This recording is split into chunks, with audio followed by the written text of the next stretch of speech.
The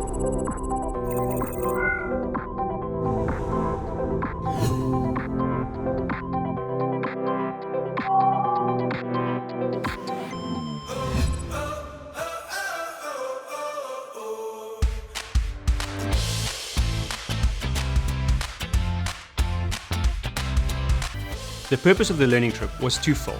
First, we wanted to deepen our understanding of how Indonesia's ecosystem players are rapidly evolving the country's digital payment landscape. And second, we sought to connect the dots between what these trends mean for mobile money services in emerging markets and how our members can evolve to a payments as a platform approach. Indonesia provided the right environment to contextualize the payments as a platform approach to our members. It's home to the most billion-dollar tech startups in Southeast Asia, boasting a range of services like e-commerce, ride-sharing, financial services, and media distribution. During the trip, our members experienced these services firsthand. We also visited East Java's mom-and-pop shops and family farms to better understand last-mile e-commerce and financial services in rural contexts. These live learnings were brought to life during our boardroom meetings with leading companies including Grab, Gojek, Tokopedia, Ovu, and Dana, among others. The high penetration of smartphone in this country, and the factors that fintechs are leveraging on the smartphone penetration to build their company. It was very good to see how people are scaling their businesses here and to see how we can adapt it in Africa. I want to take part in this trip because the integrations are the key challenges for us when we are building up a digital ecosystem. I could learn from the Indonesia because this is the topmost in the world right now.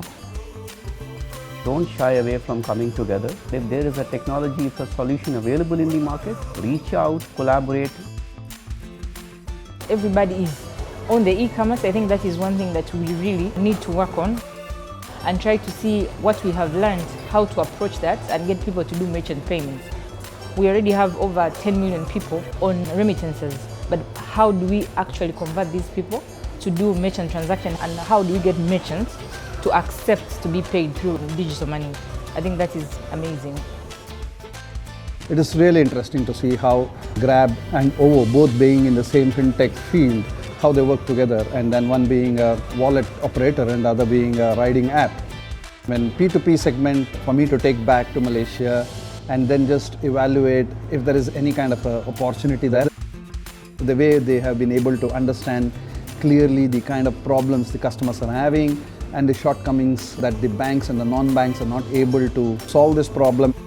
They acknowledged the fact that the regulator was very supportive, and for this type of growth and this type of a market, regulatory support is required. Overall, our learning experience in Indonesia provided strategic insights relevant to our members. We saw how platforms create value for small businesses. We saw firsthand how fintechs tailor their service to different customer segments. And we witnessed how an enabling regulatory environment can foster innovation. GSMA will continue to dive deeper on these topics, focusing on the mobile industry's transition to a payments as a platform model.